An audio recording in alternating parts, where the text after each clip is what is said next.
India ने मालदीव्स को donate किए।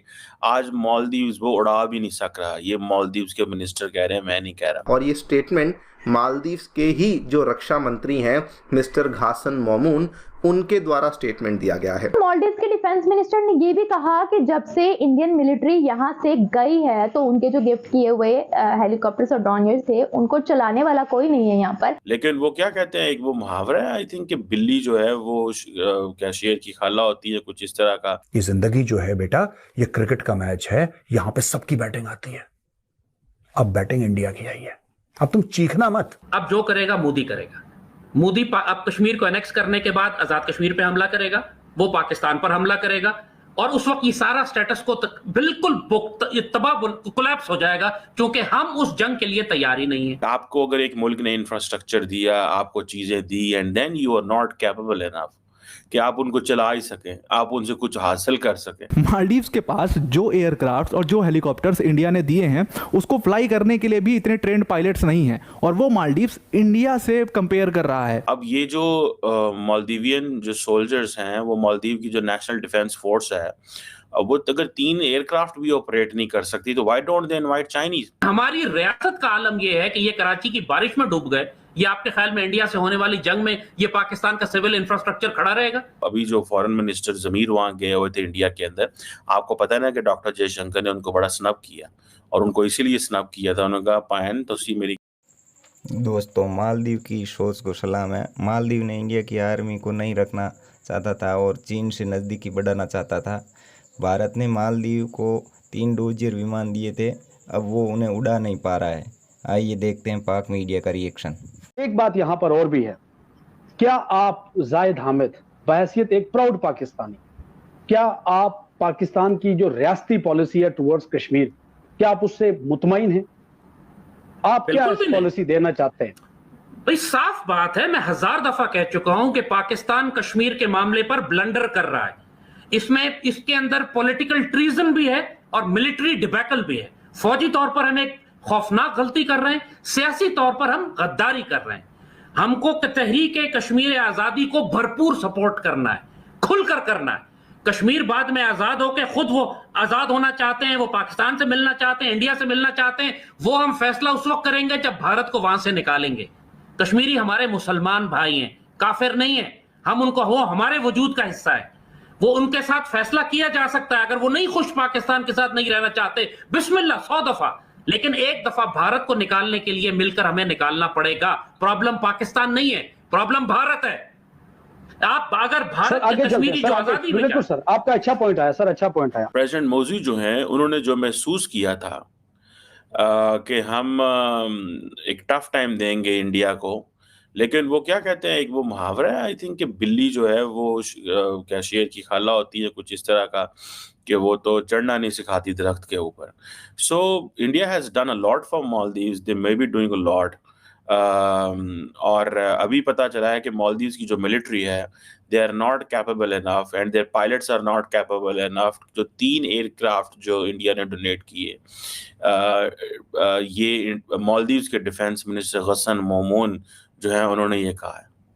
मतलब अब ये देखें कि जो तकरीबन 76 जो इंडिया के डिफेंस के लोग थे, वो मालदीव छोड़ कर चले गए। ये बहुत बड़ी कमजोरी है कि आपको अगर एक मुल्क ने इंफ्रास्ट्रक्चर दिया, आपको चीजें दी, and then you are not capable enough कि आप उनको चला ही सकें, आप उनसे कुछ हासिल कर सकें। ठीक है, मतलब कितनी अजीब सी बात है। मुझे तो इस बात की समझ नहीं आई, हाउ कम ये इतनी जल्दी क्या थी मालदीव्स के प्रेसिडेंट मौजू को कि वो इंडियन सोल्जर्स को कह रहे हैं कि मुल्क छोड़ के चले जाओ। क्या ये चाइना का प्रेशर था? क्या इंडिया को टफ टाइम देना इसका मकसद था कि आपकी तो लेबर फोर्स भी अभी तैयार नहीं है, कि वो कुछ जहाज, वो कोई F-16 या कोई वो नहीं है, कोई बहुत बड़े कोई जहाज नहीं है, छोटे जहाज हैं, छोटे से मतलब थोड़े से 2-4 लोगों के बैठने वाले हैं। लेकिन क्वेश्चन ये है कि अब ये जो मालदीवियन जो सोल्जर्स हैं, वो मालदीव की जो नेशनल डिफेंस फोर्स है, अब वो अगर 3 एयरक्राफ्ट भी ऑपरेट नहीं कर सकती तो why don't they invite Chinese. ठीक है जी। अब हो सकता ये है कि इंडियंस ने क्या किया हो कि इंडियंस को पता हो कि मालदीव्स की जो लीडरशिप है वो हमारे साथ थोड़ी सी स्लो चल रही है, उस तरह कोऑपरेट नहीं कर रही, तो उन्होंने भी अपने ट्रेनिंग प्रोसेसेस स्लो कर दिए हों कि एटलीस्ट कि हमारे लोगों को कल को ट्रेनिंग देने के लिए ये जो इंडियन है वो शायद उनको रखा जाए। मतलब ये कि हो सकता है कि इंडिया ये कहता हो कि अपना जो ट्रेनिंग प्रोसेस है स्लो करें। स्लो करने से ये होता है कि हम उनका अगर अगर कुछ ऐसा मालदीव्स की गवर्नमेंट फैसला करना चाहती है, तो वो इस सिचुएशन को देखते हुए कि हमारे लोग तो कैपेबल भी नहीं है तो वो कर लें। लेकिन देन ये कोई बहुत बड़ी बात नहीं है, वो कहीं और भी जाके ट्रेनिंग ले सकते हैं, वो बहुत सारे लोगों को बाहर से भी मंगवा सकते हैं। लेकिन क्वेश्चन ये है कि अगर वो जहाज़ डोनेट इंडिया ने किए हैं, तो ट्रेनिंग भी इंडिया से आनी चाहिए।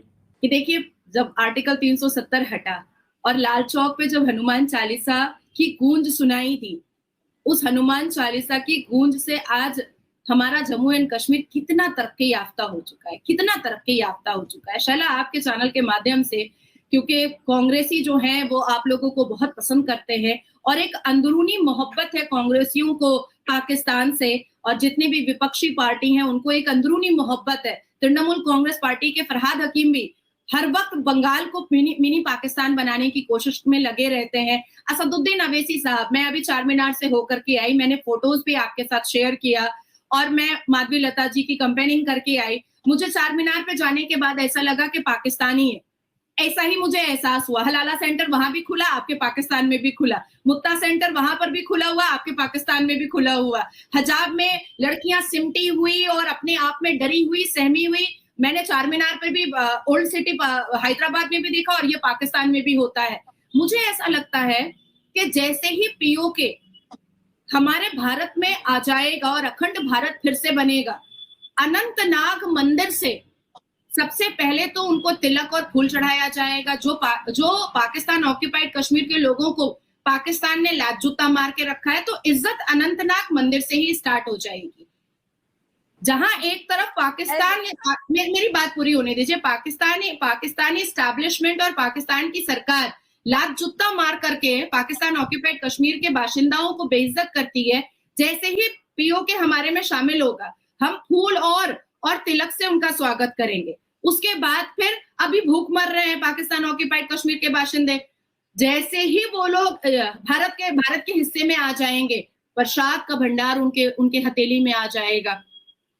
उसके बाद फिर तरक्की क्या होनी है, जैसे जैसे मंदिरों की घंटियां सुनाई देगी और जैसे जैसे हनुमान चालीसा के आवाज उनके कान तक टकराएगी, जैसे जैसे श्रीमद् भगवत गीता के अध्याय उनके कलेजे और उनके हृदय तक गुजरेंगे, एक अच्छे काबिल इंसान बन जाएंगे, कमाएंगे, कजाएंगे, अपनी जरूरियात को पूरी करेंगे और कमाने का बहुत सारे सहूलत उनको मिलेगी। तो मुझे ऐसा लगता है कि जिस तरह से हमारा जम्मू एंड कश्मीर तरक्की याफ्ता हो रहा है, उसी तरीके से हमारे गृह मंत्री ने साफ लफ्जों में कहा है कि पीओके हमारा था, हमारा है और हमारा ही रहेगा।